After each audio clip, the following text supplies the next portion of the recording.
Nous laissons derrière nous tout ce que nous avons de plus cher. Enfants, épouses, amis, pères et mères. Fièrement, nous répondons à l'appel du devoir. Pour que les déplacés et les réfugiés rentrent à la maison. Pour que nos enfants reprennent le chemin de l'école. Pour que jaillisse la lumière de la réconciliation entre les peuples pour le Mali, pour la patrie. Cette voie, nous l'avons choisie au prix de nos vies. Nous défendrons nos couleurs.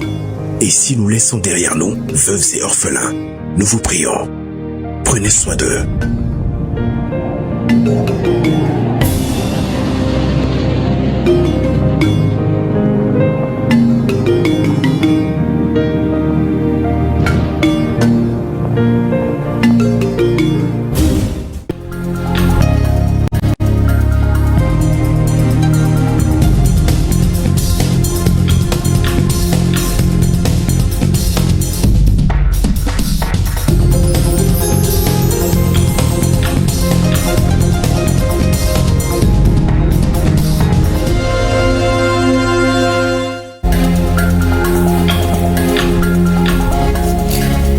Le drapeau de l'AES flotte depuis ce matin à Koulouba aux côtés de celui du Mali. Cet événement historique est le symbole de l'unité et de la solidarité entre le Mali, le Burkina et le Niger. La cérémonie s'est déroulée en présence du président de la Confédération des États du Sahel, du président du CNT, du Premier ministre, des membres du gouvernement et des ambassadeurs. Cette montée des couleurs s'est déroulée simultanément dans les deux autres pays de l'AES. Les membres du gouvernement évaluent la pratique gouvernementale en matière de communication. Ils étaient réunis ce matin pour un séminaire qui marque le lancement des journées de renforcement des capacités sur la communication gouvernementale. L'objectif est de sensibiliser les membres du gouvernement sur les enjeux et les perspectives de la communication en période de crise. À suivre le grand format de cette édition, nous allons faire une immersion sur le fleuve Djoliba qui saigne du fait des agressions humaines. Le dragage détruit le fleuve. Notre équipe de reportage dirigée par Tamsir Diabaté est allée enquêter, des images inédites accompagnées des témoignages. Nous sommes lundi. Le rendez-vous santé traite de ce qu'on appelle les corps étrangers. Ils sont des objets ingérés qui peuvent se coincer dans le tube digestif et parfois le perforer. Les corps étrangers peuvent être avalés accidentellement ou volontairement. Koumba Sissé a rencontré des victimes à suivre leur réaction.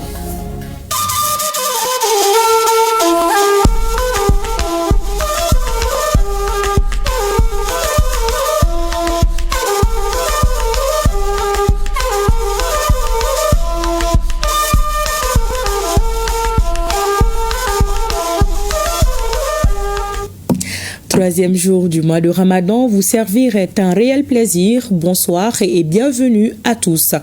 Je vous l'annonçais à l'instant, le drapeau de l'AES flotte aux côtés de celui du Mali à Koulouba. Un exercice qui confère un caractère historique à la traditionnelle cérémonie mensuelle de montée des couleurs initiée par le président de la transition, chef de l'État, président de la Confédération des États de l'AES, le général d'armée Assimi Goïta. Cette montée des couleurs s'est déroulée simultanément dans les deux autres pays de l'AES. Cet acte marque une nouvelle étape dans la construction et la consolidation de l'AES.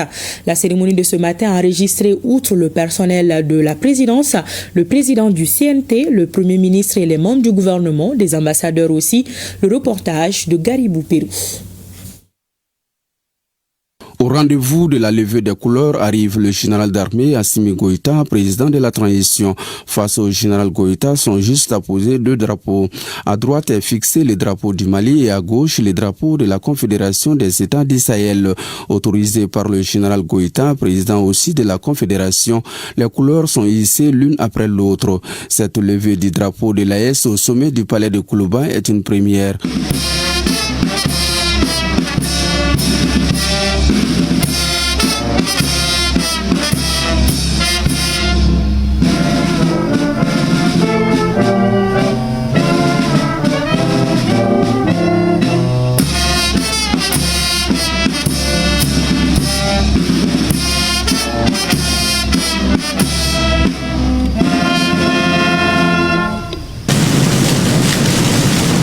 L'événement auquel nous venons d'assister est un événement symbolique très important pour la Confédération des États du Sahel, qui a été établie seulement le 6 juillet 2024 et aujourd'hui, avec la mise en œuvre de la feuille de route de la présidence malienne, beaucoup d'actes ont été posés par rapport à la visibilité et au renforcement de l'aspect symbolique de cette confédération. Comme vous le savez, le 22 février dernier, les chefs d'État ont validé le drapeau de la Confédération des États du Sahel. C'était un pas important et vous voyez le drapeau avec sa symbolique très forte. Les chefs d'État ont choisi à cet égard la couleur verte qui est censée symboliser à la fois la croissance, mais aussi la prospérité, l'espoir, mais aussi la renaissance et le renouveau. Pour des pays du Sahel aussi, le vert symbolise naturellement l'immensité des richesses naturelles dont disposent les États du Sahel et qui vont être exploités dans un esprit de prospérité partagée.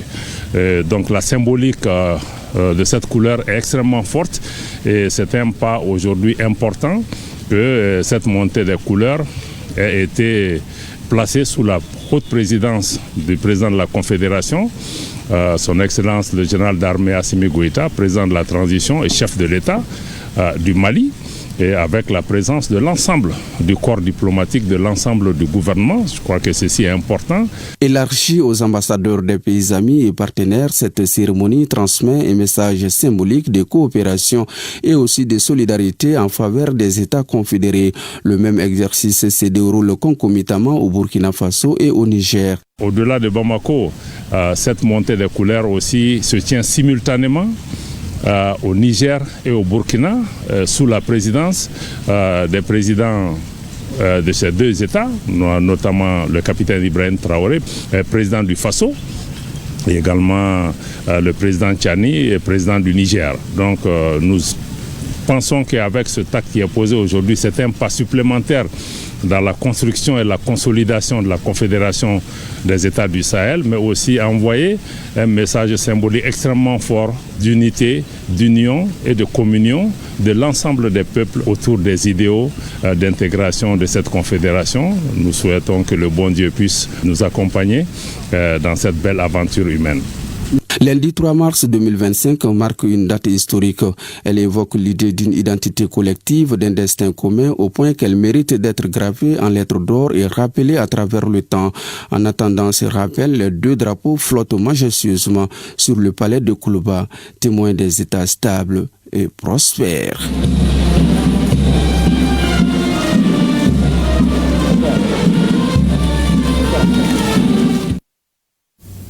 Et le président du Faso, le capitaine Ibrahim Traoré, en procédant à la montée des couleurs du drapeau AES, s'est exprimé en ces termes, je cite, « L'AES est né dans le sang et la sueur et va poursuivre son chemin pour le bonheur des peuples du Sahel ». Fin de citation.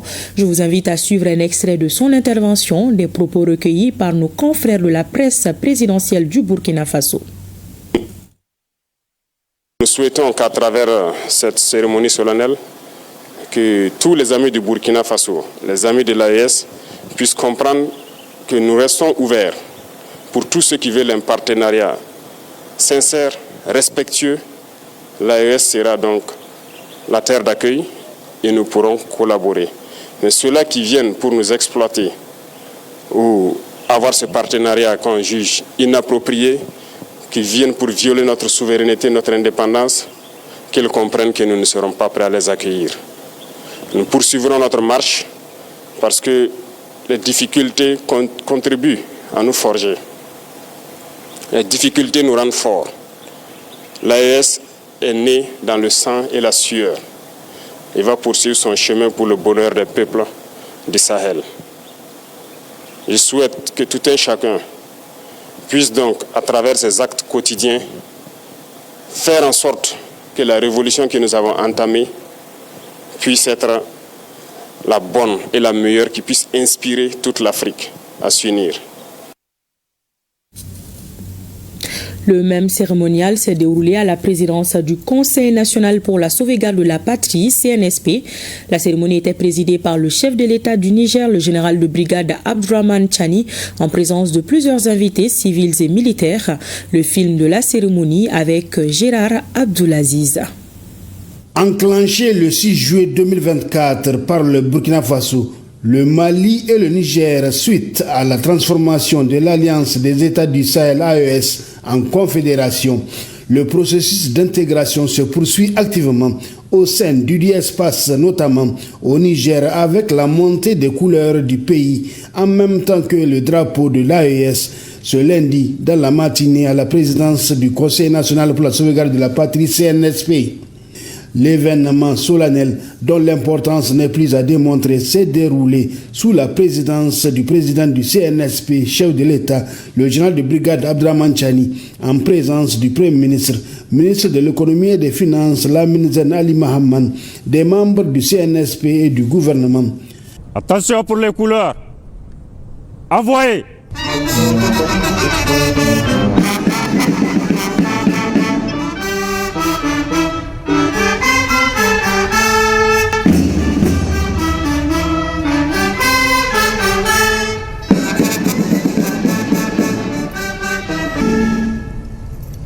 Alors qu'ailleurs l'intégration piétine, pour ne pas dire qu'elle est vouée à l'échec, à la Confédération de l'Alliance des États du Sahel AES, une étape cruciale vient d'être franchie. C'est un jour important. Je pense qu'aujourd'hui, nous avons avancé dans la concrétisation de notre confédération. C'est un pas qui a été franchi. Il faut rendre grâce à Allah pour cela. D'autres étapes vont venir, Inch'Allah, pour montrer que nous avançons de jour en jour et Inch'Allah, cette confédération est de plus en plus une réalité et nous allons avancer encore davantage. Créé le 16 septembre 2023 et lancé le 22 février 2025, le drapeau de la Confédération de l'AES qui flotte désormais à côté de celui du Niger à la présidence du CNSP symbolise à travers la couleur verte qui domine l'espoir et la prospérité, la renaissance et le renouveau. Le drapeau de la Confédération des États du Sahel a hissé également dans la cour de la primature. Ce drapeau, faut-il le rappeler, a été présenté lors de la réunion ministérielle de la Confédération des États du Sahel, ici même à Bamako, le 22 février dernier. La cérémonie de montée des couleurs, comme vous le voyez sur les écrans, était présidée par le Premier ministre de l'administration territoriale et de la décentralisation, le général de division Abdoulaye Maïga. C'était ce matin dans la cour de la primature. Le drapeau du Mali et le drapeau de l'AES.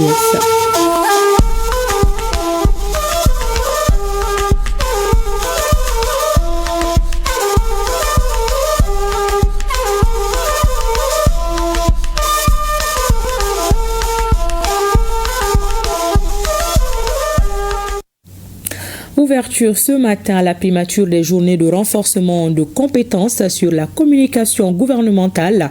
Ce séminaire qui regroupe autour du Premier ministre les membres du gouvernement précède l'atelier technique qui réunira les représentants des médias publics et privés à partir de demain. Parmi les thèmes retenus, on retient celui relatif à la guerre informationnelle, la communication gouvernementale à l'ère de la refondation. Mamari Koné et Aliou Touré reviennent sur la cérémonie d'ouverture du séminaire gouvernemental.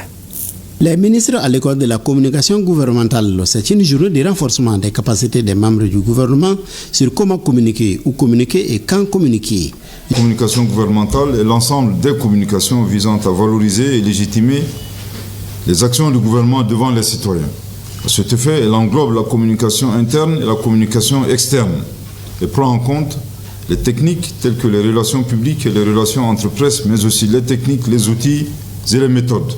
Il s'agit donc d'actions de communication coordonnées et mises en œuvre permettant de mobiliser l'ensemble des acteurs de la communication gouvernementale à l'atteinte des missions et objectifs du gouvernement.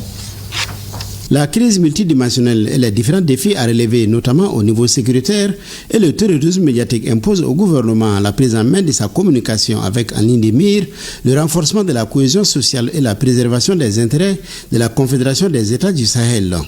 À la suite d'un constat dégagé par son Excellence, le général d'armée Assimi Goïta, président de la transition, chef de l'État, sur la faible performance de la communication gouvernementale, constat unanimement partagé dans un contexte de terrorisme médiatique et de désinformation à outrance, le gouvernement a présenté une communication verbale relative à l'organisation des présentes journées de renforcement des capacités sur la communication gouvernementale qui débute ce matin et va s'étaler jusqu'au 6 mars 2025 avec la séquence dédiée aux acteurs de la communication. Les objectifs de ces journées sont entre autres de sensibiliser les membres du gouvernement sur les enjeux et les perspectives de la communication, en particulier dans un contexte de guerre informationnelle, de créer un cadre de collaboration harmonieux entre les acteurs de la communication gouvernementale et tout l'écosystème de la communication, d'élaborer des outils pour rendre la communication gouvernementale plus fluide et plus cohérente. À l'image des formats dont la montée en puissance sur terre, air et les surfaces fluviales et lacustres sont spectaculaires, dans le domaine de la communication gouvernementale, nous devrons arrêter de subir, inverser la tendance et riposter vigoureusement à la guerre informationnelle et au terrorisme médiatique.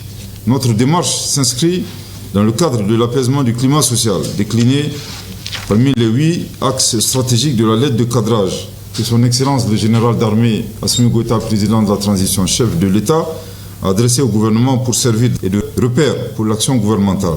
Au cours du séminaire, les membres du gouvernement ont eu droit à 4 communications. La communication et le terrorisme au XXIe siècle, la communication gouvernementale à l'heure de la refondation, la guerre informationnelle, rôle et responsabilité des ministres en matière de communication gouvernementale et le rôle des chargés de communication des différents départements ministériels. Ces thèmes ont été développés par des communicateurs nationaux chevronnés comme Diomassi Bomboté, les anciens ministres Gaussou Drabo et Sidiki Mfa Konaté, ainsi que le Camerounais Gilles Domtier. Les débats ont été sanctionnés par de nombreuses recommandations. À la cérémonie de clôture, le Premier ministre chef du gouvernement dit avoir suivi avec attention et intérêt les présentations des experts sur la communication gouvernementale. Je note avec satisfaction que vous aviez à présent une idée claire de vos attentes en termes de communication au niveau de vos départements respectifs, en comptant bien entendu sur l'accompagnement du ministre de l'économie et des finances. Je note également que vous avez bien pris bonne note des contraintes qui entravent la coordination de la communication gouvernementale. Le séminaire nous a permis de mieux appréhender les différentes facettes de la communication pour rendre visibles et lisibles nos actions de tous les jours.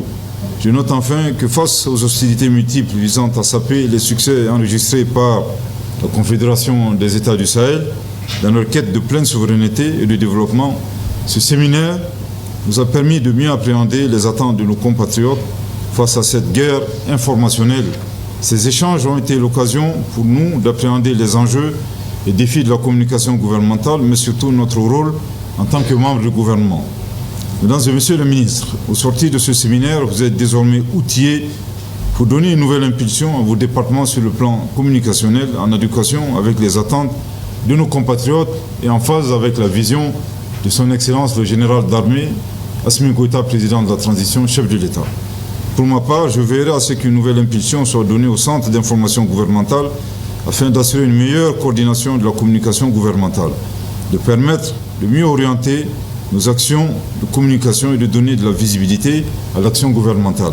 Après les membres du gouvernement, les chargés de communication des départements ministériels commencent demain le même exercice et c'est là pendant 3 jours. Aussitôt après la cérémonie de clôture du séminaire, notre équipe de reportage a recueilli les réactions de quelques membres du gouvernement. Ils sont convaincus de la nécessité de communiquer davantage. Ils disent aussi tirer beaucoup de bénéfices. Les ministres Abdoulaye Diop en charge des affaires étrangères, Diarra Djeneba Sanogo de la promotion de la femme, Mamoudou Kassogué de la justice sont au micro de Mamari Koné et de Aliou Touré. C'est vraiment un atelier qui est venu bien à propos. En ce sens qu'au cours de cet atelier, nous avons pu appréhender beaucoup de rudiments dans la communication. Nous avons pu faire une différence nette entre l'information et la communication. Et nous avons aussi vu la nécessité pour nous de communiquer plus et davantage. Et en fait, d'une manière générale, au Mali, nous n'aimons pas trop parler de nous-mêmes et de nos actions. À travers cet atelier, nous avons compris que c'est une nécessité impérieuse de parler de nos actions, de parler de nos réalisations. Ce n'est pas de la vantardise, c'est une nécessité. J'ai suivi ce séminaire de ce matin avec beaucoup d'intérêt, du moment que c'est la bienvenue, au moment où nous sommes dans une situation de crise. Et il serait très pertinent que la communication gouvernementale soit beaucoup améliorée. Et heureusement, nous avons échangé avec beaucoup d'intérêt aussi avec les experts qui étaient là. Nous avons beaucoup appris et très prochainement, Inch'Allah, dans la mise en œuvre des leçons apprises, donc il y aura plus d'amélioration en termes de communication. Je pense que la tenue même de l'atelier en soi est une initiative à saluer. C'est-à-dire qu'au niveau du gouvernement lui-même, nous nous rendons compte que notre communication gouvernementale doit être améliorée, doit être renforcée et doit pouvoir vraiment aider à mieux faire prendre en charge nos différents messages, avoir un diagnostic commun, mais surtout identifier des pistes de solutions.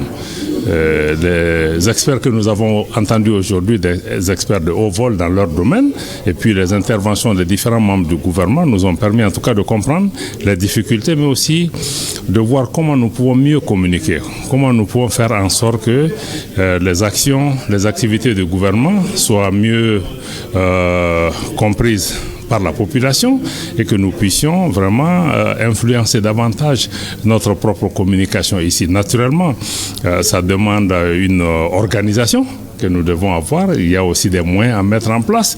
Il y a des défis importants par rapport aux structures qui sont en place. Et ce qui a été ressorti de part et d'autre, c'est que la communication est une dimension importante pour maintenir l'adhésion et puis la sympathie de la population par rapport aux questions que nous traitons et que nous devons aussi travailler davantage aussi dans les langues nationales pour faire en sorte qu'une grande partie de la population puisse comprendre, adhérer à ce qui est en cours. Le gouvernement a ses problèmes, a ses perceptions, a ses insatisfactions, mais aussi il y a un travail à faire pour mettre en condition les structures comme le RTM, Sigma et d'autres aussi pour les renforcer, à jouer davantage leur rôle, à renforcer aussi la formation. Nous restons dans l'agenda des activités du Premier ministre, ministre de l'administration territoriale et de la décentralisation. Le général de division Abdoulaye Maïga a donné hier le coup d'envoi de la deuxième édition de l'opération Sonkalo Solidarité. C'était en commune 3 du district de Bamako. Cette initiative du président de la transition vise à permettre à la population de passer le mois de Ramadan et celui du Carême dans de meilleures conditions. Nous retrouvons Mamari Koné et Aliou Touré. Je déclare officiellement lancé au nom de son Excellence le général d'armée Assimi Goïta, président de la transition, chef de l'État, la deuxième édition de l'opération Sonkalo Solidarité 2025. C'est donc parti pour les activités de la deuxième édition de l'opération Sonkalo Solidarité. Cette initiative gouvernementale vise à soutenir les fidèles musulmans et chrétiens durant les mois de Ramadan et de Carême. Pour la réussite de l'opération, une série d'activités sont organisées, parmi lesquelles des ruptures collectives du jeûne, des donations aux veuves, entre autres. L'initiative va concerner au total 61 sites à Bamako, Kati et à l'intérieur du pays. 300 kits alimentaires seront disponibles par jour sur chaque site pendant tout le mois. Pour soulager les populations en général et les plus démunis en particulier, le gouvernement du Mali, sous le leadership de son Excellence, le général d'armée Assimi Goïta, président de la transition, chef de l'État, a organisé cette opération qui sera étendue cette année à l'ensemble du territoire. Mesdames et messieurs, l'opération Sonkalo Solidarité 2025 va mener les activités suivantes. L'aménagement des aires de prière et de repos éclairées et assainies dans toutes les communes du district de Bamako et dans certaines mosquées des régions et cercles. Les journées de dépistage gratuit du diabète et de l'hypertension artérielle dans toutes les régions dans le district de Bamako. Les distributions gratuites de vivres pour les populations vulnérables, notamment les déplacés internes, les veuves et les orphelins. Des opérations de vente subventionnées de céréales dans plusieurs régions par le commissariat à la sécurité alimentaire. Des distributions de kits d'habits pour les enfants à l'occasion de la fête. Des dons d'animaux de boucherie et enfin l'amélioration de l'offre d'électricité grâce à l'engagement citoyen du personnel de la société EDEM SA que je voudrais ici saluer. J'engage les organisateurs à une large implication de tous les acteurs pour la réussite de l'opération de cette année en faveur des populations, celles qui sont vraiment dans le besoin. Cette activité humanitaire est appréciée à sa juste valeur par les églises évangéliques et catholiques. Nous sommes là pour témoigner, exprimer notre reconnaissance au nom de l'Église évangélique protestante à son Excellence le général d'armée Assimi Goïta, président de la transition, chef de l'État, qui a eu cette initiative de Sungolo Solidarité pour rapprocher tous les monothéistes dans leurs besoins en ce mois de Ramadan qui généralement tombe toujours sur des mois difficiles. Nous, chrétiens catholiques du Mali, saluons et remercions son Excellence, Monsieur le Président de la République, ainsi que l'ensemble du gouvernement, pour cette belle initiative qui nous réunit, musulmans et chrétiens, dans un même esprit de partage et de fraternité. Dans un monde où les divisions s'installent parfois insidieusement, nous avons le devoir, ici au Mali, de préserver et de renforcer notre vivre ensemble, ce trésor précieux légué par nos ancêtres et fondé sur le respect mutuel et l'amour du prochain. Nous, chrétiens, nous préparons à entrer en carême dès ce mercredi. C'est une fierté pour le Haut Conseil islamique du Mali de voir le gouvernement organiser de telles activités pour soulager les fidèles musulmans. C'est pourquoi le Haut Conseil islamique souhaite son institutionnalisation. Des remises symboliques de vivres et de sucre à des couches démunies, la rupture collective du jeûne et la prière ont mis fin au lancement des activités de cette deuxième édition de l'opération Sungalo Solidarity. Cette opération, vous venez de l'entendre, concerne également l'intérieur du pays. À San et à Badjangara, l'opération a été lancée dans la grande mosquée par les gouverneurs de région. Les bénéficiaires ont fait des prières et bénédictions pour les autorités. Nos reporters sont Drissa Kone et Agibou Koulibaly. Le Ramadan, mois de spiritualité, est un moment de fraternité qui s'offre à nous pour manifester notre solidarité. C'est ce à quoi s'attellent les plus hautes autorités à travers l'opération Sungalo Solidarité qui s'ouvre aux régions cette année. À San, le colonel-major gouverneur donne le temps par cette rupture et prière collective à la grande mosquée, l'un des deux sites choisis pour l'occasion. Le président a voulu, à travers cet acte, être très proche des fidèles musulmans en ce mois béni de Ramadan. C'est une manière de dire aux musulmans que nous sommes ensemble dans la convivialité et dans la communion. Donc c'est une manière aussi de demander à tous les fidèles musulmans en ce mois béni de faire des bénédictions pour le Mali, c'est ce que nous avons en commun. Cela ne pourrait se passer sans que l'Église catholique ne soit présente pour manifester notre solidarité vis-à-vis de la communauté musulmane et que nous vivons en fraternité réelle que nous avons toujours vécue. Outre les 150 kits de rupture par jour pendant tout le mois de Ramadan, des activités de distribution de vivres aux personnes nécessiteuses sont au programme. Déjà, les talibés présents à la grande mosquée ce soir n'ont pas passé une mauvaise fin de journée. C'est au sein de la grande mosquée de Badjangara que le gouverneur de la région a solennellement donné le coup d'envoi de cette opération en présence des autorités administratives, politiques, traditionnelles et religieuses. Portée par le président de la transition, cette initiative vise à apporter un soutien concret à 150 fidèles musulmans et chrétiens à travers une prise en charge destinée à la rupture du jeûne. Les autorités communales ont salué cette action qui contribue au renforcement du pardon, de la prière et des bénédictions en faveur de la nation. Nous prenons le monde entier à témoin que c'est sur initiative des plus hautes autorités de notre pays, sans distinction des religions et d'ethnie, que nous nous sommes retrouvés ici pour la rupture collective. Cela nous rappelle tout simplement qu'il y a la paix entre nous. Ces gestes des autorités nous montrent que nous sommes un et indivisibles. Qu'elles nous invitent à faire des prières et des bénédictions afin qu'un climat de paix s'instaure entre nous.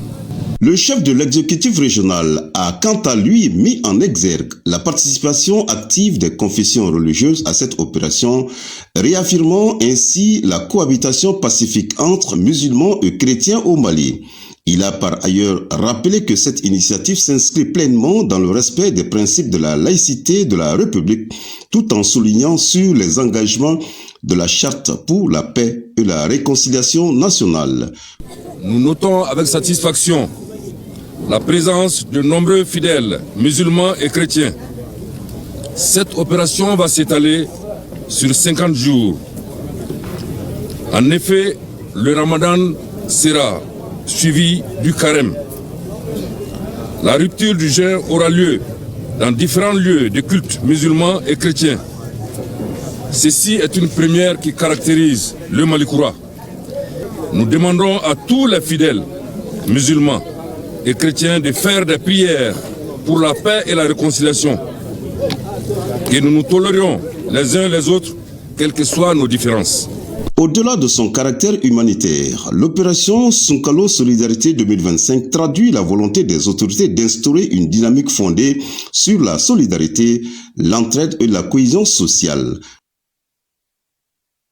Le président de la transition, à travers ses œuvres sociales, apporte assistance aux nécessiteux. Ce geste de solidarité a touché une partie de la ville de la cité du Méguétan. Des vivres et non-vivres ont été remis à 150 familles. Nos envoyés spéciaux sont Youssouf Diakité et Gaussou Achtouré. Le programme des œuvres sociales du président de la transition poursuit ses actions de solidarité et c'est Koulikoro qui accueille la délégation ce lundi 3 mars 2025. La remise des kits alimentaires aux populations en besoin en raison du mois de Ramadan. Les bénéficiaires manquent de mots pour remercier le président de la transition. La remise des vivres aux personnes vulnérables de Koulikoro. C'est le lieu, le moment pour nous de remercier infiniment le président de la transition pour ces nombreuses remises hier. Hier, il a eu à donner à Koulikoro des fourrages, des matériels médicaux, ensuite des ambulances, et j'en passe. Ensuite, aujourd'hui, il a eu à nous donner des vivres. Le conseiller spécial du président de la transition rassure que cette solidarité est une volonté du chef de l'État pour apporter son soutien à l'ensemble de la population malienne. Nous sommes là dans le cadre des œuvres sociales du président de la transition pour la distribution des kits alimentaires aux populations maliennes en général ou aux plus démunis à l'approche c'était en prélude du mois de Ramadan. C'était pour apporter des kits alimentaires à toute la population musulmane et à la population chrétienne aussi parce que nous avons donné des dons aux églises. Tout ça, c'est pour apporter la solidarité, le patriotisme du président de la transition envers les Maliens en général. Partout où on est passé, on a donné 150 kits composés de riz, généralement de riz, de mil, de sucre, d'huile, de pâtes alimentaires, et de lait, de Lipton, de dattes. Les intervenants saisissent l'opportunité pour saluer la pertinence et les bien fondés de cet accompagnement du président de la transition. Le chef d'état-major général adjoint des armées a bouclé sa visite de terrain par la région de Mopti.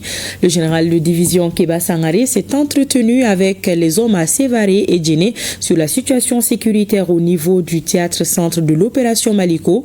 Le général Sangaré a félicité les hommes pour leur engagement et transmis le message de la hiérarchie militaire. Le commentaire de Abdul Karim Kaba. Sur le terrain, durant une semaine, le chef d'état-major général adjoint des armées, le général de division Keba Sangaré, a bouclé sa visite d'autorité par la région militaire numéro 6 de Sévaré et le poste de sécurité de Djéné. Des messages de félicitations, d'encouragement et la vision de la hiérarchie militaire étaient au centre de cette mission du général de division Keba Sangaré. Une semaine de visite d'autorité dans le théâtre-centre nous a fait vivre une atmosphère d'engagement opérationnel des hommes à tous les niveaux. Vraiment, aujourd'hui, nous pouvons rentrer très fiers de nos femmes. Le comportement a vraiment changé. Ils ont compris la mesure de leur engagement, à savoir la nouvelle posture que nous voulons amorcer suivant la directive du chef d'état-major général des armées. Sur le terrain, le constat est satisfaisant. Toutes choses qui réconfortent le moral de la troupe. C'est pourquoi cette visite a été opportune pour les hommes de recevoir des conseils et des expériences auprès du chef d'état-major général adjoint des armées. Toujours un honneur pour un chef de secteur de recevoir la hiérarchie militaire. C'est également une source de motivation pour les hommes. C'est des encouragements Et également, c'est toujours une fierté de recevoir une autorité militaire. Ceci permet à cette autorité militaire de comprendre les difficultés quotidiennes des hommes sur le terrain et de pouvoir apporter des solutions idoines. Je suis très heureux ce matin. Comme vous pouvez le constater, le moral des troupes est au beau fixe. Et nul n'ignore ce que le pays a traversé. Et à la date d'aujourd'hui, je suis fier d'être malien. Et nous allons hisser le drapeau du Mali partout où besoin sera. Au cours de sa visite, le général de division Keba Sangaré les a exhortés à plus de cohésion, de fraternité d'armes et surtout de doubler davantage de vigilance. Ce travail, c'est notre boulot et personne ne le fera à notre place. À chacun, à quelque place qu'il occupe, de s'assumer conformément à la vision du chef d'état-major général des armées. Cette visite d'autorité du chef d'état-major général adjoint des armées a contribué à galvaniser les hommes en opération. Une occasion pour eux de connaître non seulement les nouvelles visions du chef d'état-major général des armées, mais aussi intensifier la recherche de l'ennemi afin de détruire toutes ses bases. Les FAMA qui montent en puissance grâce à leur professionnalisme. Les formations se multiplient régulièrement. Je vous invite à suivre ces reportages qui consacrent la fin de la formation des militaires pour l'obtention du certificat interarmes à Tombouctou et Koutchala. Nos correspondants sont Brahima Kone et Najim Babasisi. Après 3 mois de formation en entraînement physique, commandement et leadership, la préparation opérationnelle et formation militaire générale, les 222 stagiaires issus des différentes corporations des forces de défense et de sécurité dans la zone de défense numéro 5 sont suffisamment outillés à faire face aux défis qui les attendent. Nous avons acquis des connaissances et nous avons la responsabilité de mettre en pratique sur nos lieux de fonction tout ce qui nous a été enseigné. Désormais, une nouvelle voie professionnelle s'ouvre à nous. Et nous affichons notre fierté d'appartenir à la grande famille du commandant militaire. Cette formation s'est déroulée conformément aux orientations du chef d'état-major général des armées visant à renforcer les capacités opérationnelles des hommes sur les théâtres des opérations. Je peux vous assurer avec certitude que le but fixé par le commandement à travers la direction des écoles militaires qui est de donner à ses sous-officiers les connaissances et compétences nécessaires pour évoluer dans un environnement interarmes et interarmé en temps de paix qu'en temps de crise a été atteint. Nous sommes très fiers de ces élèves et après cette formation, nous sommes très heureux puisque c'est une opportunité aussi de pouvoir former les gens qui sont loin des centres habituellement connus. Et présentement, Tombouctou dispose d'un pôle d'instructeurs capables de pouvoir conduire ces formations-là à bout. Donc pour nous, c'est l'occasion quand même de remercier l'état-major général des armées. Au cours de cette formation, les stagiaires Idrissa Ngolo Diarra, Bala Bagayogo et Prosper Kamara se sont tissés respectivement 1er, 2e et 3e au classement général. La cérémonie a pris fin par un défilé militaire des forces de défense et de sécurité. Après 3 mois de formation, plusieurs centaines de stagiaires ont eu leur certificat interarmes CIA au compte de la session 2024. La formation a permis de préparer des futurs sous-officiers à leur rôle de cheville ouvrière de commandement. Dans un contexte sécuritaire difficile, marqué par des menaces asymétriques et des engagements opérationnels de plus en plus exigeants, le certificat interarmes garantit que nos sous-officiers adjoints ne soient pas seulement des exécutants, mais de véritables acteurs de la réussite de nos missions. C'est pourquoi, pour une première, le commandement a décidé cette année d'étendre la formation à la police, à la protection civile, en plus de l'armée de terre, de l'armée de l'air, de la garde et de la gendarmerie nationale. Au chapitre du classement des stagiaires, la 3e place est occupée par MDL Issa Koulibaly avec 16,17 de moyenne. La 2e disposant de 16,19 s'appelle Djelika Demba Traoré. Enfin, l'adjudant de police Sirima Fane s'est classé premier au CIA 2024 avec 16,36. Le pays est confronté à une guerre asymétrique et l'État renforce nos capacités opérationnelles afin de faire face à cette guerre asymétrique, assurer plus de sécurité, donner de la quiétude à la population et aux citoyens et vraiment renforcer les dispositifs des forces de défense et de sécurité. C'est le défi qui nous attend. Mais avec cette genre de formation, nous serons en mesure de la relever. M'adressant aux désormais sous-officiers adjoints, je vous félicite ici pour le succès de cette étape. Pendant ces 3 mois, vous avez fait preuve de discipline et supporté des exercices physiques intenses. Retenez cependant que le plus difficile reste à venir. Continuez à vous auto-former et à améliorer vos capacités. La boucle de la cérémonie de fin de formation des stagiaires au CIA session 2024 est bouclée à Koutiala à travers un défilé militaire bien rythmé. Nous restons à Tombouctou pour vous parler de cette visite de terrain des membres de la délégation spéciale du Conseil régional. La délégation a pu constater l'état d'avancement des travaux du nouvel abattoir de la ville, la salle de spectacle Ali Farka et l'IFM. Le constat est désolant, nous dit Idrissa Goulou Sissoko. Les membres de la délégation spéciale du Conseil régional de Tombouctou ont visité certaines infrastructures de la ville. Première étape, le chantier de construction du nouvel abattoir de la ville. Les travaux avancent normalement. Cet ouvrage permettra de fournir de la viande de qualité aux populations. L'on sait qu'ici, les animaux étaient abattus à l'air libre. La qualité de la viande est liée à l'infrastructure qui produit la viande. Et nous avons veillé à ce que cette infrastructure nous donne une viande de qualité, une viande saine, une viande propre.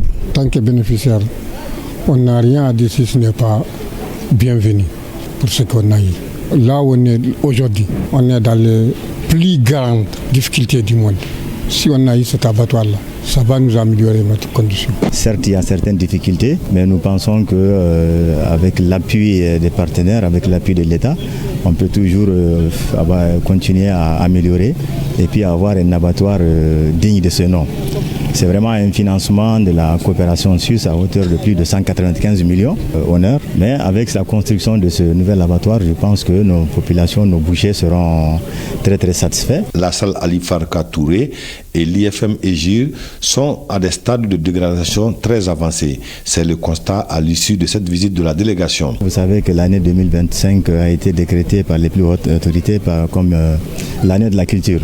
C'est dans ce sens-là que la délégation spéciale de Tombouctou a décidé de jeter un coup d'œil pour voir dans quelle mesure nous pouvons réhabiliter cette salle. En même temps, essayer de voir les différents centres culturels. Ce n'est pas seulement la région de Tombouctou, la ville de Tombouctou qui est concernée, mais l'année 2025, année de la culture, ça concerne l'ensemble du territoire de la région. Vous savez, l'Égir fait partie des écoles qui ont été transférées aux collectivités, instituts de formation de maîtres. C'est comme dirait aussi, on en a 2 là-bas. Ici, l'importance de la visite, c'est pour constater l'état de dégradation totale de l'école. Par ces visites, les membres de la délégation spéciale du Conseil régional entendent s'inscrire dans le développement des infrastructures de base dans la région de Tombouctou. Les forces vives des régions de Dioula et Nioro apportent leur contribution à la rédaction du projet de la Charte nationale pour la paix et la réconciliation nationale. Dans l'esprit d'une démarche inclusive, toutes les légitimités se sont retrouvées pour discuter sur l'avant-projet de la Charte. On fait le point avec Moussa Diakité et Moustapha Doumbia. L'objectif de ces consultations régionales est de partager avec les forces vives de la région de Dioula le contenu de l'avant-projet de la Charte nationale pour la paix et la réconciliation nationale, une démarche des autorités de la transition en vue de recueillir les points de vue de la population, permettant ainsi d'enrichir le document. La mobilisation de la population de Dioula était à hauteur de sujet. Ça sous-entend un engouement pour la chose, parce que les plus hautes autorités, en l'occurrence les présidents de la transition, son excellence le général d'armée Assimi Goïta, ils ne se sont pas assis à Bamako pour élaborer un document. Les participants sont les autorités administratives et politiques, les légitimités traditionnelles, les représentants des organisations de jeunes et de femmes, ainsi que des déplacés. Je salue vraiment cette initiative qui nous va vraiment direct au cœur. C'est recueillir l'avis de tout un chacun pour l'avancement du Mali. Nous voulons une démocratie qui nous respecte, qui respecte nos droits et qui nous permet de se développer, qui respecte nos cultures, et non la démocratie occidentale qui nous empêche d'être unis et de se développer. Les travaux ont été marqués par un exposé de l'avant-projet de charte. Ils seront sanctionnés par un rapport qui va résumer les contributions de la région de Dioula. Cette concertation est un exercice qui permet de recueillir des propositions et suggestions des forces vives de la région en vue d'enrichir et de perfectionner les projets de la charte nationale qui reflètent les réalités du terrain. Les plus hautes autorités du pays, sous la conduite éclairée de son Excellence le général d'armée Assimi Goïta, chef de l'État, ont mis en place une commission chargée de la rédaction de l'avant-projet de cette charte fondamentale.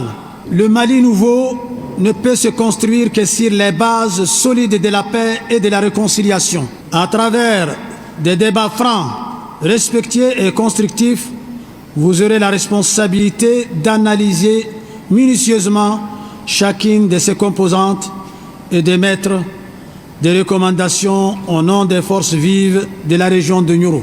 Le gouverneur de la région a souhaité la participation de tous pour faire de cette charte un outil efficace pour la paix et le vivre ensemble. Votre patriotisme exemplaire, votre engagement sans faille et votre fidélité dans l'accompagnement des autorités de la transition sont une preuve éclatante de votre attachement au Mali et à son avenir. Vraiment, ça a été vraiment un dialogue parce que chacun a donné son point de vue. On a su vraiment que c'est venu vraiment pour que la paix soit vraiment retrouvée au Mali. Les recommandations issues de ces concertations seront envoyées dans les meilleurs délais au bureau de la commission de rédaction.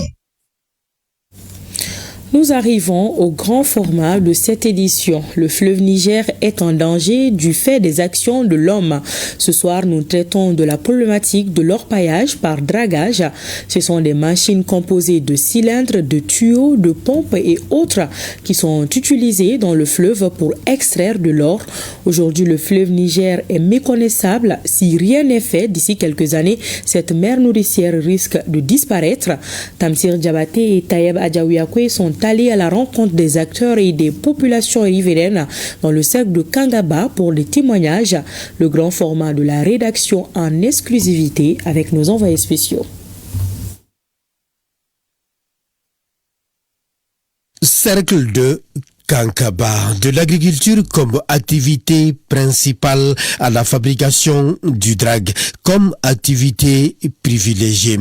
Et c'est ce qui est visible sur la route nationale 26.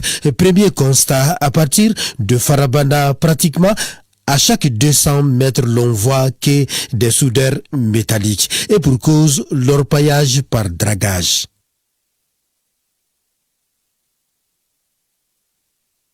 Le problème numéro 1, c'est l'orpaillage. Et l'activité numéro 1 aussi, c'est l'orpaillage artisanal.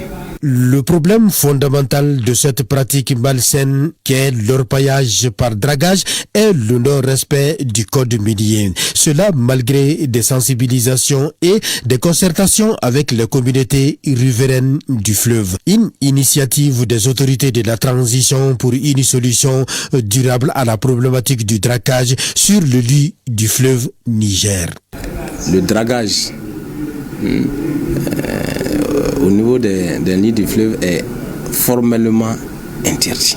Avec la nouvelle loi aussi, l'article 62 aussi interdit le dragage. Et qui parle de l'orpaillage par dragage parle de l'occupation du lit du fleuve. Nous voici donc sur les berges du fleuve Djoliba à Deguela. Ici, le fleuve est envahi par les dragueurs et leurs complices. À première vue d'œil, c'est la fumée à l'air sous les bruits des dragues au grand malheur du fleuve et de son environnement. Plus grave, c'est l'envahissement d'une partie du fleuve dite sacrée appelée Minidja. Ici, difficile même de se frayer un chemin, des trous dangereux partout.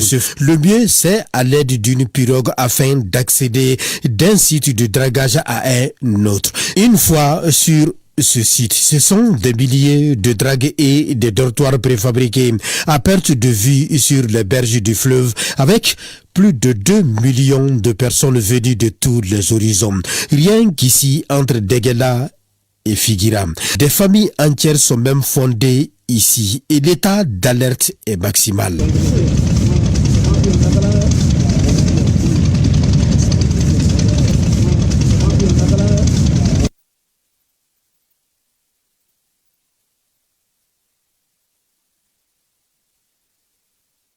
L'alerte est maximale au regard des impacts environnementaux qu'elle draine. La pollution, l'utilisation du mercure, du cyanure, avec des menaces sur la vie des poissons et autres animaux aquatiques. Face à cette situation, le chef secteur de la pêche de Kangaba tire la sonnette d'alarme. Oui. Le dragage a fait même qu'aujourd'hui à Kangaba, c'est très difficile même de trouver le poisson frais. Bon, cette année même, on se pose la question, est-ce que les poissons pourront franchement facilement se reproduire? Parce que vous voyez que les berges là sont atteints, et alors que les poissons, pendant l'hivernage, migrent dans ces zones de frayère là pour en tout cas pondre. Ils utilisent du mercure, aussi qu'ils utilisent de la cyanure. Donc ça, c'est des produits franchement qui ne sont pas du tout bons à utiliser dans le fleuve. Kanté, fervent défenseur de dragueurs, s'inscrit en faux contre cette pratique sans pour autant convaincre. Kololo be dragila bibi na niko kibe ji bangtun ka kololo tieni fo ibe jino ibe tulu no de fo no do shaniri mu fo dragi bara te shaniri bara dragi plonzer be ji jugoro ka air flak ji jugoro na shaniri kala mo site shaniri tajila ka minute ka kite sa ante shaniri utiliser ame mercury mi utiliser o be utiliser to mi fana la o te ji fana la o ni ji te no sera la mais kololo mi be yala peut-être moteur munu be nu ga ba kono tulu no munu be bo kono ani fenwara munu be no lube o be to no nga ka ji no munu ke comme ça ke kololo yala. Signalons qu'en plus des dégâts environnementaux, la pratique engendre d'autres comme la noyade souvent due à la consommation de la drogue. Le regard de certains ou de leur posture donne une mauvaise impression sur ces orpailleurs.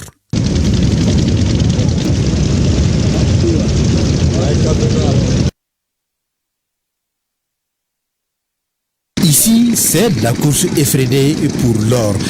Les orpailleurs appelés aussi plongeurs descendent dans les cours d'eau et peuvent y rester souvent pendant 2 heures de temps.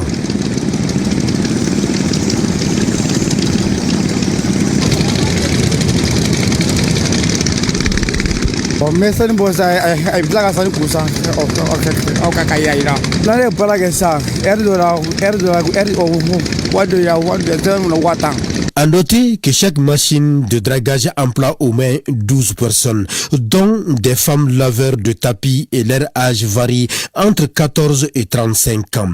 Cette jeune fille a justement commencé ce travail à l'âge de 14 ans et aujourd'hui elle a 18 ans. Elle ne connaît que l'orpaillage par dragage.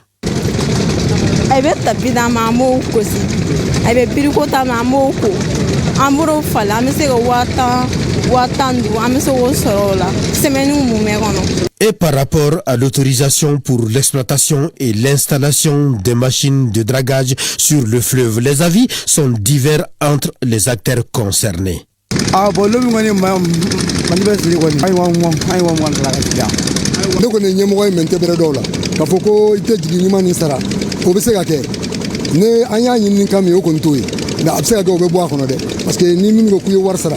ni dara yɔrɔ ko be i b'a sɔrɔ dɔ bɛ a tɛ dɔrɔmɛ sara yɔrɔ dɔ la mais i b'a sɔrɔ dɔ bɛ wara sɔrɔ parce que an bɛ diɲɛ bi tile min na ni min hakili bonya n'i ta o b'i dun dɛ. Aucun dragueur ne peut me dire en face je donne un sou à la mairie. Avant, en 2017, avant que l'État interdit, nous on faisait des patrouilles et on prenait de l'argent, on versait à la caisse de l'État, à la perception.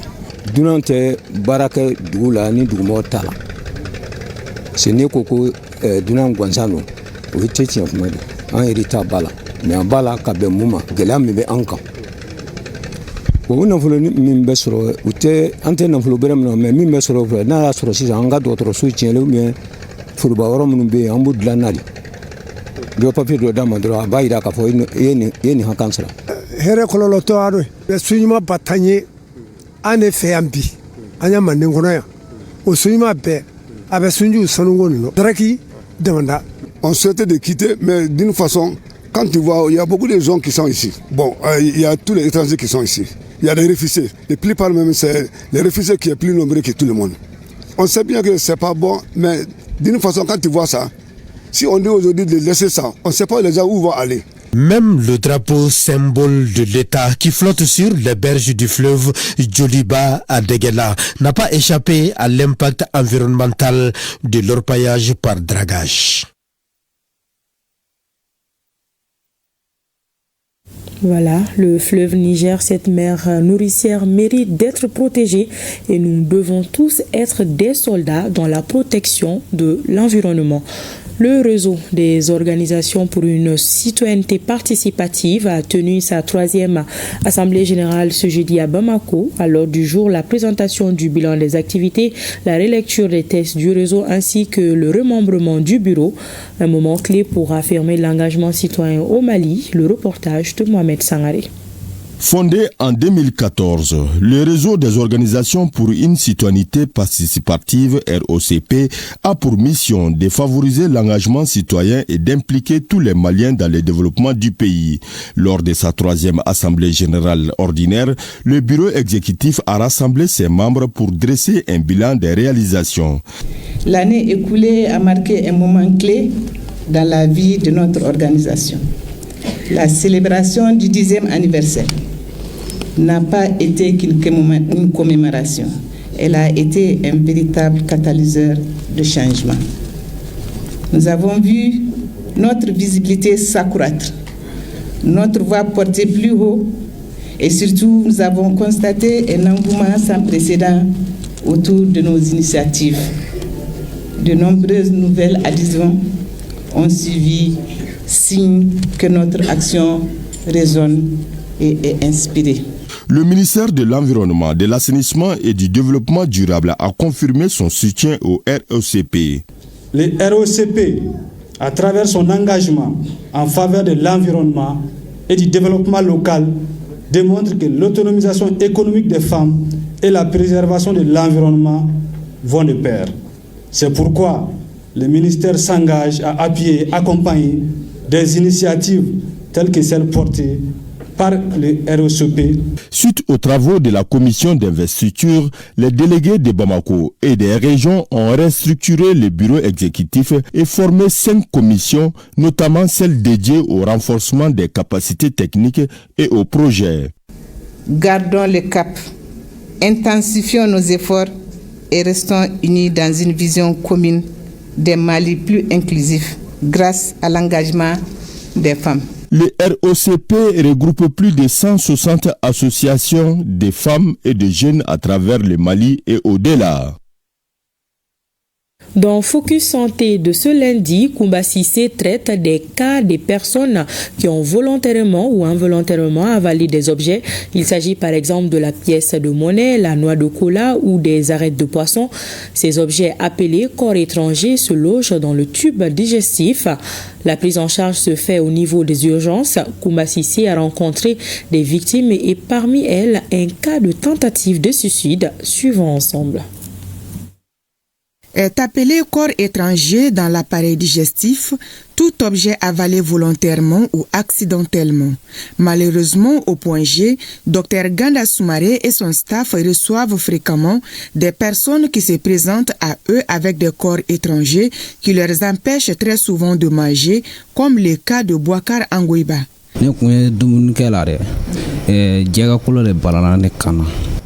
En mangeant, j'ai avalé une arête de poisson.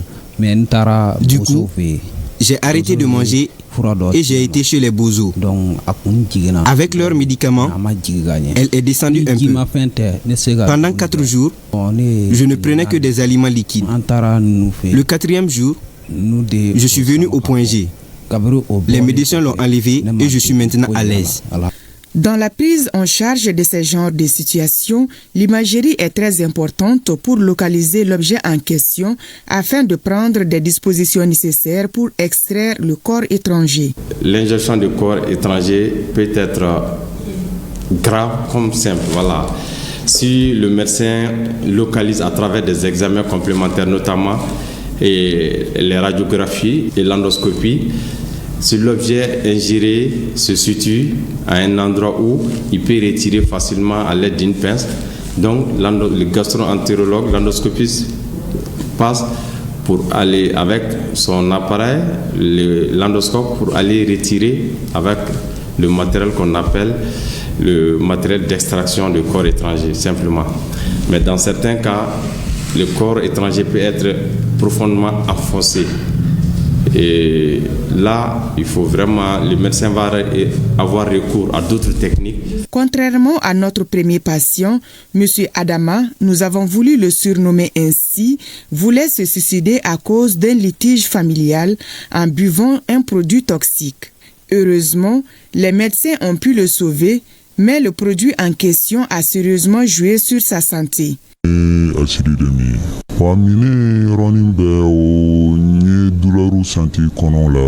J'ai bu de l'acide juste après l'acte.